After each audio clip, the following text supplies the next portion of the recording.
Welcome to the Casa Sol Psychology Podcast. I'm Nicole San Martin, your host, registered mental health counselor intern, and this is actually my very first episode, and I'm so excited. Today, we're actually going to be talking about what therapy gets wrong about trauma.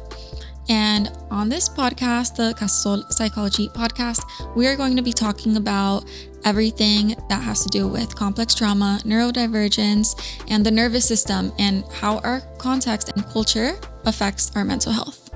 So without further ado, let's get right into it. What is it that therapy gets wrong about trauma? Number one, just to clarify, the issue is not therapy. Unfortunately, some people may have an unsuccessful experience in therapy and have the takeaway that therapy can't fix them. That's not the truth. The issue with therapy is that sometimes for people's trauma, it could be the wrong modality, the wrong technique, or maybe the wrong therapist if they're not trauma-informed enough, or if they're not adaptable to be able to pick up on the uniqueness of each person's trauma and their symptoms and be able to change the technique, because that's the crazy thing about trauma. It does affect us so deeply and so differently, and there's so many layers to it.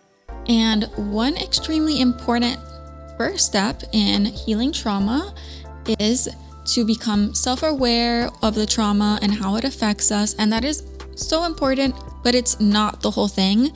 And that's one of the main things that therapy can get wrong about trauma. Insight is not the whole picture. Insight is not healing. It is so much more than that. That is actually only one tiny piece of it. It makes sense that so many people could be so frustrated after talking about in with their therapist in therapy that it doesn't really get them anywhere. And that's not a personal failure. It's just that trauma is something that completely takes over our whole body. So it makes sense that just talking about it and remembering it may not be actually healing, or understanding it may not be healing. There's a lot more that goes into it. A lot of us carry this myth that by understanding our trauma, that is what is going to bring us healing. But the reality is that sometimes we need to accept that we may never fully understand our trauma and stop trying to reach healing in that sense, because understanding something that is just not understandable. There are so many horrible things that people go through and that cause trauma that are never going to be understandable. And even if we did understand them, it doesn't remove the pain of what happened. A lot of us, unfortunately, cope by being intellectualizers, and that we think that, if I understand every emotion and what I'm feeling and why, that's going to make us feel better. But it's not. If we get too caught up in focusing just on the thoughts and on the cognitions behind trauma, where it may be hard to really get past that and heal, because so much of trauma is physical. So that's why it can be really important to have a somatic approach to healing trauma. Somatic means that it is in the body, and paying attention to how we experience our feelings in the body. Our emotions actually cannot be separated from the way that they are accompanied by our physical sensations in different parts of our body, right? So happiness could be characterized by we feel the relaxedness, the softness in our face, in our shoulders, versus being stressed could be tightness in our chest, in our shoulders, and maybe being angry would feel like a clenching in our jaw and our hands. And these things are very different for every person. So if one of those didn't quite make sense for you, that makes sense. It's very individual. But we all have our feelings and our emotions through our physical sensations in our bodies.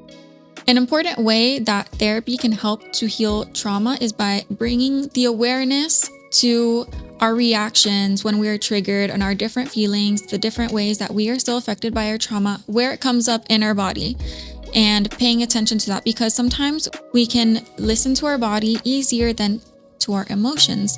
And there's so many hints and information that our body gives us. And unfortunately, in our society today, we are so disconnected from our bodies, unfortunately. From a young age, we are told to know that, you're okay, that doesn't hurt you. Or we are told to eat past our hunger cues. You have to finish everything on your plate. Or in general, We are taught to only pay attention to our cognitions and our thoughts and everything that is very maybe word focused or kind of like technical, rather than actually being in tune to what our body tells us. And it kind of makes sense because to get along in a society, we do have to conform, and that's not a bad thing. The issue is sometimes when each of our bodies is so unique, it may not always be acceptable when our feelings clash with what is expected of us. The reason why talk therapy can make you feel stuck is that you cannot logic your way out of trauma and being triggered by trauma and the way that it affects us. You just can't logic your way out of a nervous system response. And a lot of therapists or people might think that only one modality can help me.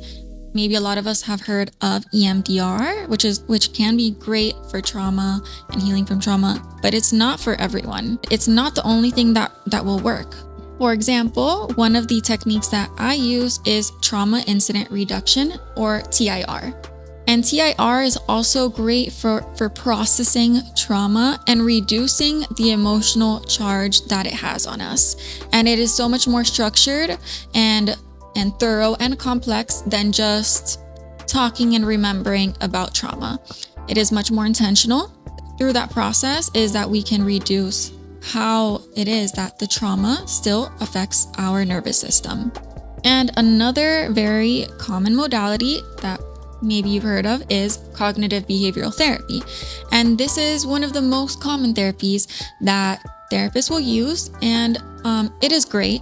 It can be great for a lot of different things. However, it's not always the best for trauma because, as you might hear in the name, cognitive behavioral therapy, it is so much focused on our thoughts and changing our thoughts in order to change our feelings and behaviors. Trauma is not just in our heads, it's in our bodies, and it is so much more complex than that.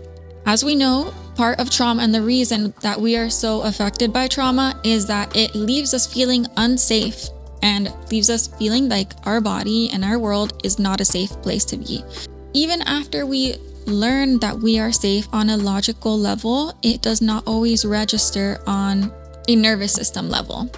Another important part about therapy is that regulation has to come first before insight, before anything else. So a good trauma therapist is going to give you regulation skills and also create safety before moving on to deep trauma work.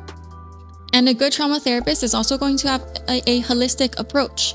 Things like sleep and exercise and eating on a consistent basis are also very important things that it is very hard to heal from anything mental health related if we do not have basic safety.